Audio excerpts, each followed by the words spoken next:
तो आइए जानते हैं डॉक्टर अर्पणा इंदौरिया जी, जो कि एक डाइटिशियन है। मैडम, आप हमें बताइए कि फैटी लीवर के मरीजों के लिए सबसे ज़रूरी डाइट टिप्स क्या होंगे? देखिए, फैटी लीवर मरीजों के लिए हम सबसे पहले बोलते हैं कि उनका शुगर इंटेक जो है वो कम होना चाहिए, क्योंकि शुगर डायरेक्ट क्या होती है, फ्रुक्टोज के फॉर्म में होती है। तो आप जैसे बाहर के जूसेस वगैरह पी रहे हैं या बाहर का कोई भी बेकरी आइटम खा रहे होते हैं तो डायरेक्ट जाके लीवर पे एज सच डिपॉजिट होता है।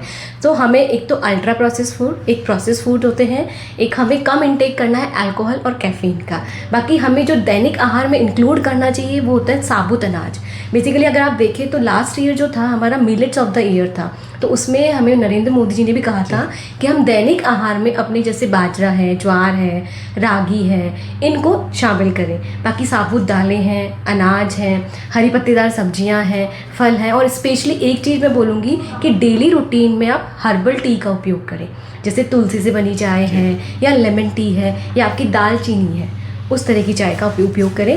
मतलब कैफ़ीन बेसिकली कम करें। आज की जनरेशन, जो नई जनरेशन है, वो हरी सब्जियां और इन सब को अवॉइड करती है, तो आप क्या सोचते हैं कि इनका जो बनाने का पारंपरिक पैटर्न है उसको चेंज करके उनके सामने सर्व करना चाहिए? नहीं, बिल्कुल भी नहीं, क्योंकि जो हमारा ट्रेडिशनल पैटर्न था वो बहुत हेल्दी था, न्यूट्रिएंट डेंस था। तो हमें, हाँ वो नहीं खाते बच्चे, तो हमें उसकी फॉर्म ज़रूर चेंज कर देनी चाहिए। जैसे बीटरूट की अगर हम बात करें, चुकंदर होता है, तो उसकी हम इडली बना सकते हैं, उसको हम चटनी के फॉर्म में हम दे सकते हैं, या उसको हम चीले की फॉर्म में दे सकते हैं। और कई बार हिडन सोर्स में हम सब्जी के अंदर भी डाल सकते हैं। बीटरूट को टमाटो के साथ मिक्स करके या कैरेट के साथ मिक्स करके हम सूप की फॉर्म में भी दे सकते हैं।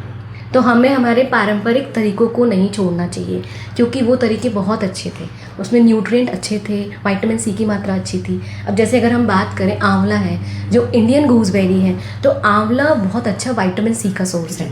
उससे क्या होता है, आयरन एब्जॉर्प्शन अच्छा होता है। बट क्या होता है कि आजकल के बच्चे नहीं खाते, तो लेकिन फॉर्म्स आई, कैंडी फॉर्म में निकाला उन्होंने, आंवले की चटनी के फॉर्म में निकाला। तो बच्चों को जब भी अपन टिफ़िन वगैरह देते हैं तो उसमें जैसे एक कैंडी रख दी या आंवले की चटनी रख दी या किसी भी वेजिटेबल में थोड़ा सा ग्रेट कर दिया ऊपर से टॉपिंग के रूप में, तो वो हमारे लिए विटामिन सी की मात्रा दैनिक आहार में बढ़ा देगा। अगर मैं आपकी ही बात करूं, सपोज़ आप आज घर से निकले, आपने सुबह नाश्ता नहीं किया, बट आपको बाजार में दिखा कि वही कचौरी समोसे हैं या सैंडविच वगैरह है, आपने बाहर का प्रोसेस फूड खाया, वो समोसा किस तेल में बना है, उस तेल को कितनी बार रीहीट किया और उसका स्मोकिंग पॉइंट कितना गया, तो वो आपकी गट हेल्थ को कैसे इफेक्ट कर रहा है, प्लस आपके लीवर को कितना नुकसान कर रहा है। तो हम बोलते हैं कि हमारे जीवन में जो दैनिक आहार है वो संतुलित होना चाहिए, जिसमें साबुत दालें, अनाज, फल और पर्याप्त मात्रा में पानी भी पीना चाहिए। ठीक है, तो अगर आप बाहर का खाना खाओगे तो डेफिनेटली आपका लीवर भी ख़राब होगा और आपके मतलब एक तरह से असंतुलित होके आपको इफेक्ट करेगा लॉन्ग टर्म में, नॉट शॉर्ट टर्म में, धीरे धीरे इफेक्ट आने लगेगा। एक हेल्दी पर्सन को क्या क्या टेस्ट कराना चाहिए, रेगुलर बेसिस, ईयरली बेसिस?